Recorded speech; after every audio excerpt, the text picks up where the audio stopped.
Alright, again, this is another video on me going to work, or while I'm going to work. And I want to talk real quick about something that kind of struck a chord with me. I was talking with Aaron, co-writer on the Gen XY, and I think maybe one of our writers, Steve.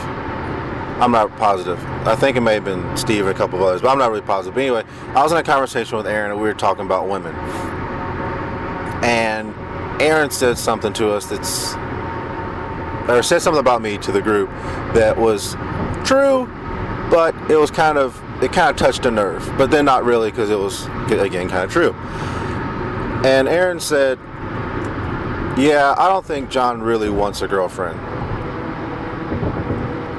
And the reason why he said that is because I do talk frequently about how it would be nice to have a girlfriend and be in a good relationship and etc. and so forth. But at the same time, I don't really try. And for me personally, through athletics and my dad, it's kind of been taught to me that, if you really want something, you'll go after it. You'll do whatever it takes to get what it is that you want. And in all honesty, I don't do that with women. So it's one of those things where it's kind of like, well, it's kind of rude, but it's pretty much true because I don't try anymore. And here's why. Here are a few reasons why. And I'm going to try to make this as brief as possible because, like I said, I'm going to work. The women who I was raised to go after are now in two dichotomies, or in two sections. You have the well-spoken, well-dressed, I don't want to call them career women, but women who seem to have as much of themselves together as a woman probably could have in her late 20s, 30s, whatever. Late 20s, early 30s. And that's kind of what my mom was when I was a little kid. But at the same time, the only women of my generation who were close to like that are the career women feminists. Now, here's the thing. My mother's generation was like the first generation of women to really try and live out third wave feminism. Now, here's what I mean by that. The don't let no man tell you what to do.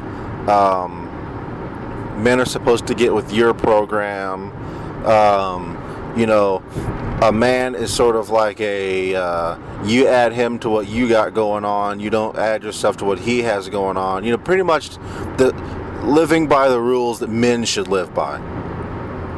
And since they were the first generation to really try and implement that, they were taught it and tried to implement it, but they weren't raised in that environment. Therefore, it was easy for their generation to yell and scream all of that stuff and try to act it out, but then revert right back to the subordinate female position. And the reason why is because their mothers are the greatest generation / early silent generation era of women, where the United States had just come out of a war, and politically speaking, World War I and World War II were terribly close to each other. So the remnants of World War I were still around when World War II hit, as far as like politically speaking, and depending on kind of what age group you fall into, you still remember the fallout of both of them. So women of that era had no problem falling into patriarchal structures, because when the men were taken away, the women had to do all the work. Well, women quickly found out that they don't like doing work. And I mean that era. Women in general don't like doing work. I direct you to your office job littered with women, but look at all your landscaping jobs, your construction jobs, your concrete jobs, your bricklaying jobs. There's like no women in those jobs. The stuff that actually takes to build a society and build a like a how do I say this? Because really, society is just a group of people. But to build actual infrastructure for a society to use, the hard labor is always done by men. You know, like Willie Pete said in one of his videos. He's like, you know, women want the building to be built and the air conditioning on. Then they'll go in there and start trying to make rules and regulate and talk about how, you know, how they hold it down. But they're not about to build the skyscraper that they're trying to walk into. You know, they want it to already be built. You know, it's like, you know, it's that mentality. And that's the way women are. And men need to realize that. So that's why I'm not really concerned too much about feminism anymore, because I'm kind of giving why I've previously kept quiet about it, because it's one of those things of, when the rubber has to meet the road, the women are going to shut up and they're going to take a backseat position because they don't want to do any actual work. So complaining about it and listening to them complain about it's not really anything to really, you know, get all up in arms about. So anyway, women are on that tip. The second tip are the overly subordinate, don't use their brain at all women.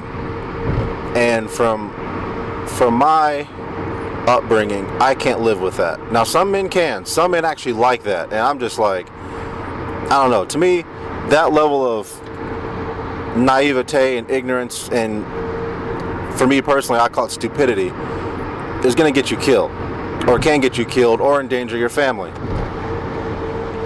And I can't have that, and I don't want that. Now, that's also not in, you know, again, my culture as a black male, because, you know, again, feminism and strong and independence is glorified in our community, but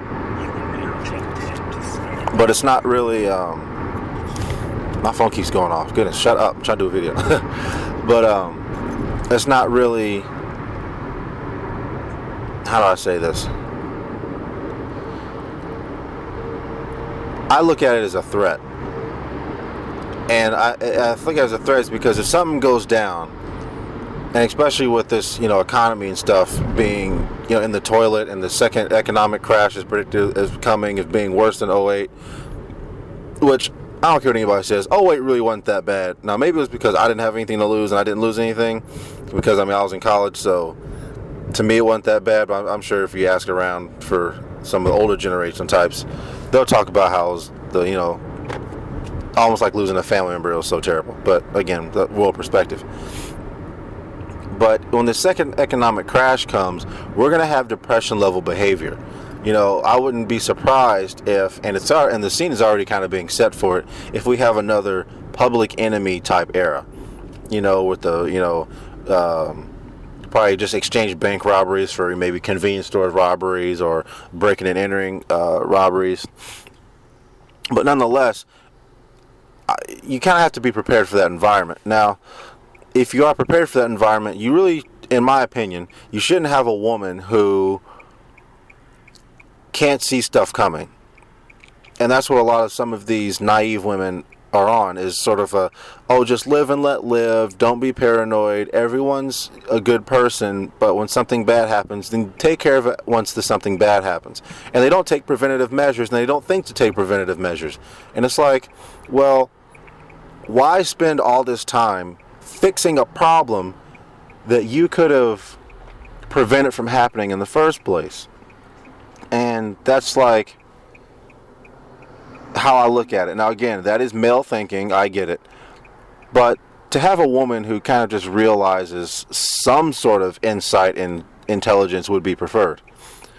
And they don't have that. And to me, I look at that as a threat to the safety and security of my future family. Because, you know, a man, you're supposed to protect and be the leader of your family, but you can't be everywhere all the time. Like, I can't be at work and with my kids and with my wife, or my wife and kids, you know, all day long, especially if I'm working a job, or if I'm out of town or doing whatever.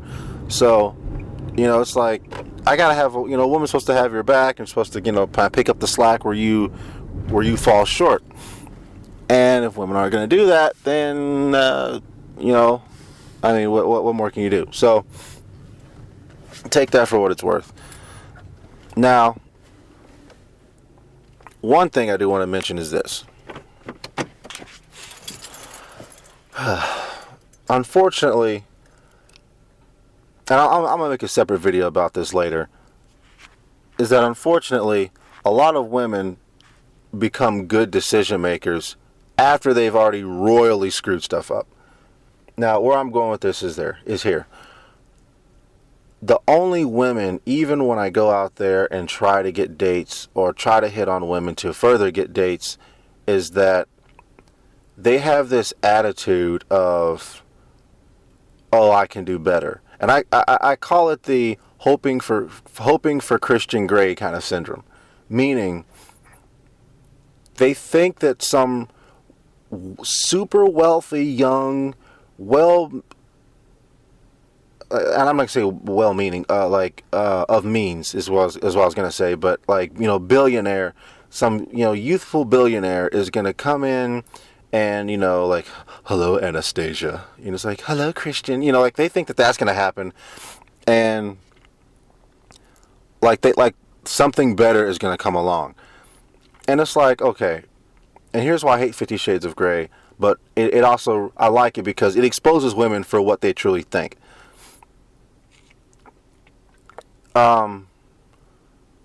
Women like to holler and scream about patriarchy and misogynistic men and, equality. But then 50 Shades of Grey sells 100 million copies or whatever it was. And it's like, all right, now wait a minute. Christian Grey is the ultimate misogynist.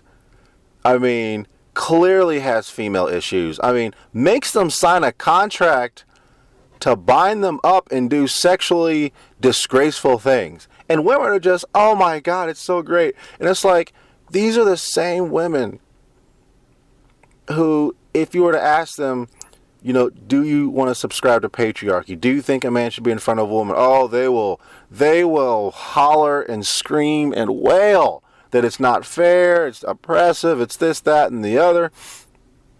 And it's like, okay, so why is literally the quintessential misogynist being put on this pedestal by women?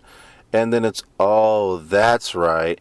He's a walking contradiction in that he's a billionaire and he's not even 30, which men who know how to work and form businesses and do stuff know that you're not going to be a self-made billionaire before 30. The decisions you have to make and the time it takes, resources and stuff to get involved to the level of becoming a billionaire takes decades that you haven't lived. So unless you inherit your wealth, you're not going to be a self-made billionaire. Okay, now I know everybody will say, well, what about Mark Zuckerberg? It's like, okay, Mark Zuckerberg is not really a self-made billionaire, and here's why. Yes, he created Facebook, and yes, Facebook is what made him a billionaire. But he sold most of the shares to Microsoft, a already billion-dollar company. So what gives Facebook its worth and its value, and what made Mark a billionaire is the backing of Microsoft. If someone else bought Facebook, he would not be a billionaire, or some other entity. He's a billionaire because a billionaire made him a billionaire. Bill Gates. It's like people aren't really analyzing this critically, or analyzing wealth critically. But anyway, not to go down that rabbit trail, but women have this dichotomy of thinking that they're going to get they're always going to get something better. That's my next video. I can't say my next video, but I'm going to do a video on that, how women think that they're going to get something better than what their status is. And what I mean by that is, it's kind of like a Cinderella syndrome. Like, they think if they just, if they just keep, scrubbing the floors long enough, Prince Charming's going to, somehow see them and take them away and whisk them off to the castle. And it's like, okay, there's only one Prince Charming of the kingdom, and there can only be one girl rags to riches. So what are all of you other girls going to do? It's like, if that does happen, what in Prince Charming does select a woman, then the rest of you just have to settle and marry one of the townsmen. And that's not really a stretch because you are technically a townsman, like you're a townswoman. And you're just of the people. So why should you be whisked off to the kingdom when you're not royalty? You're not, like you weren't selected. So, so it's like I really don't understand why a lot of these women think that they're going to be like whisked off to the castle, why they're going to be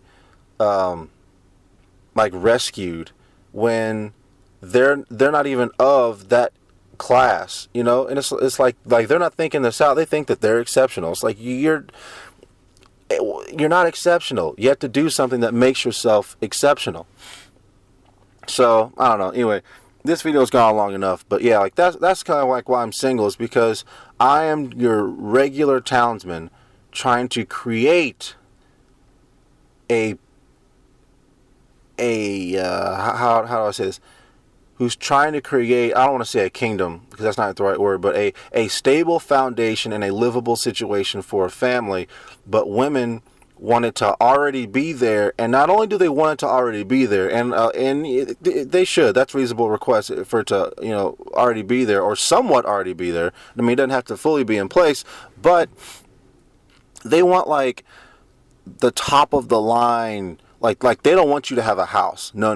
You have to have a castle, and it can't just be a stone structure castle. It has to be, 28 rooms, a big dining hall for the townspeople to gather in if she wants to have a party. You have to have, your flock of peasants, and it's just like, but you have to have this before 30.